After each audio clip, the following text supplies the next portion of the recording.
পারমাণবিক অস্ত্রের চেয়েও শক্তিশালী কোনো অস্ত্র কি থাকতে পারে? বর্তমান বাস্তবতা বলছে হ্যাঁ, থাকতে পারে।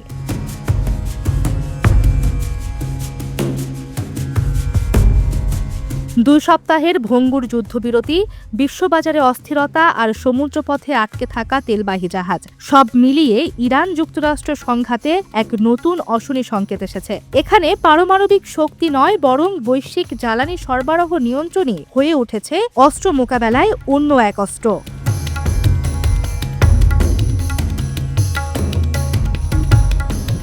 সাম্প্রতিক সংঘাতে স্পষ্ট হয়েছে ইরান সরাসরি সামরিক শক্তি প্রদর্শনের পথে হাঁটেনি, বরং তারা বেছে নিয়েছে কৌশলগত পদক্ষেপ। তা হলো একটি দরজা, আর সেই দরজার নাম হরমুজ প্রণালী।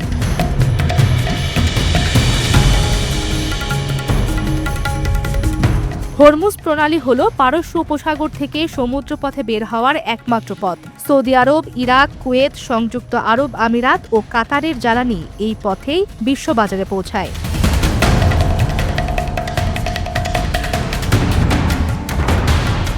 মার্কিন ইসরায়েলি হামলার জবাবে যখন ইরান এই পথ বন্ধ করে দেয়, তখন কয়েকদিনের মধ্যেই বিশ্ববাজারে শুরু হয় তোলপাড়। তেলের দাম বেড়ে ব্যারেল প্রতি $166 হয়। 32টি দেশ জরুরি মজুদ খুলতে বাধ্য হয়। আন্তর্জাতিক জ্বালানি সংস্থা এটিকে ইতিহাসের অন্যতম বড় জ্বালানি বিপর্যয় হিসেবে আখ্যা দেয়।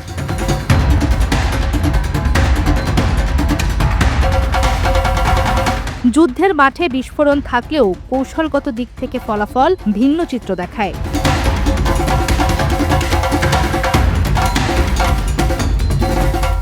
বিশ্লেষকদের মতে যুক্তরাষ্ট্র হামলা বন্ধে সম্মত, আর ইরান ধরে রেখেছে কৌশলগত নিয়ন্ত্রণ। এখন প্রশ্ন, বাস্তবে সুবিধা পাচ্ছে কে?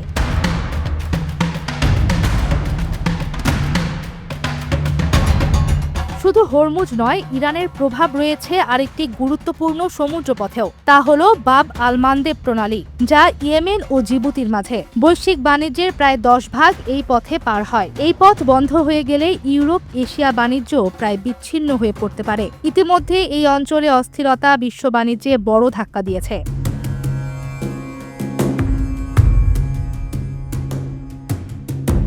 বর্তমানে হরমুজ এলাকায় শত শত জাহাজ আটকে আছে। হাজার হাজার নাবিক অপেক্ষা করছেন নিরাপদে সরে যাওয়ার। এটি শুধু সামরিক নয়, একটি অর্থনৈতিক অবরোধের বাস্তব উদাহরণ।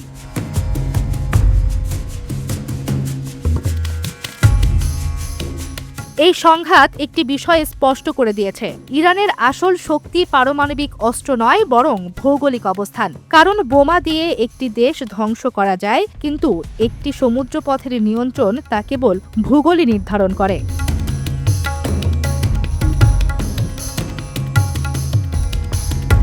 এই যুদ্ধে সবচেয়ে বড় শিক্ষা, ক্ষেপণাস্ত্র নয়, একটি দরজা নিয়ন্ত্রণ করেই কৌশলগত সুবিধা পেয়েছে ইরান, আর সেই দরজার চাবি এখনো তাদের হাতেই।